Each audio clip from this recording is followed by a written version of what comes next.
Hello friends, I am Mrinalini Dapke.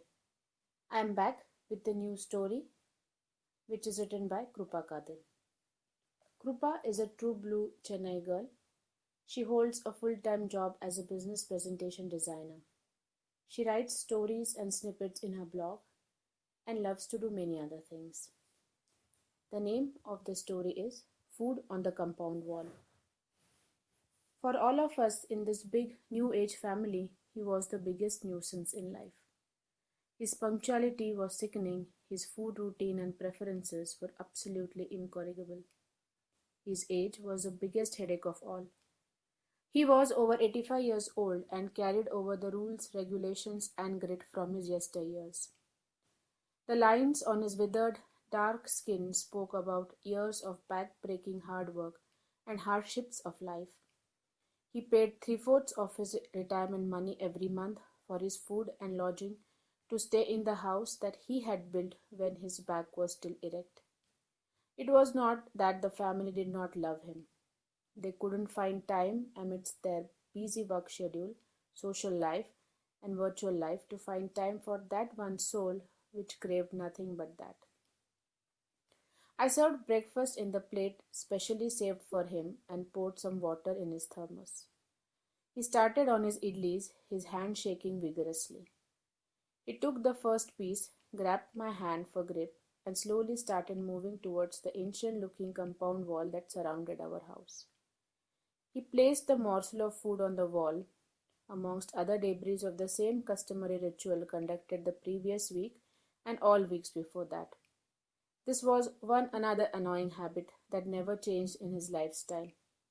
Every day the first handful of his meals went on the compound wall.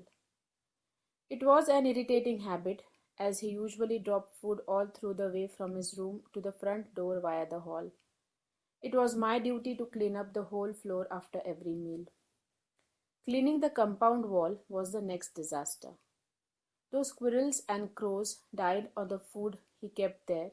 Some of it still stayed on top of the wall in various stages of decay. The food then covered the seat of the brand new pulsar of the tenant staying upstairs. "Why can't you stop this stupid habit, Tata?" I asked him acrimoniously. "Those little animals depend on me. I won't stop this habit as long as I live," was his calm answer. In the following months, his health started deteriorating. We could see his will breaking, his life seeping away from him. We started feeding him in bed. Every day he kept looking through the door at the compound wall, a tear trickling down his cheek, which we failed to notice. A week went by. That fateful Saturday, when I started feeding him his porridge, he shook his head and grabbed my hands, indicating that he wanted to get up. I refused, but he held my hands with surprising strength. He got up, placed his hand in the lukewarm porridge, scooped up a handful from the bowl, and slowly started dragging his feet towards the front door. I tried to stop him, but he moved on with determination, leaving a trail of porridge behind him. He positioned himself near the wall, slowly moved his hand up to the wall, and placed the few drops of porridge left in his hand. I saw a small squirrel running towards fresh food. The moment it touched the food, I saw my grandfather slide down, slowly lapsing into the deep abysses. I shook him hard, calling his name, but deep down I knew he had already reached a place from where he could not hear us anymore. I saw the light of life leave him, his eyes looking at the wall and his lips curving in a gentle smile. 3 months later, I sat down for breakfast when I heard the little squeaks outside. I smiled to myself, taking the tiny bowl that lay beside my plate. I passed the portrait of my grandfather, smiling a little as I went.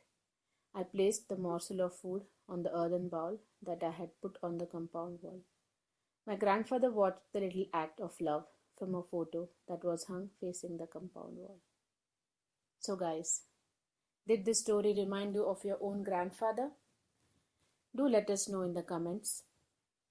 And don't forget to share, subscribe, and like our channel.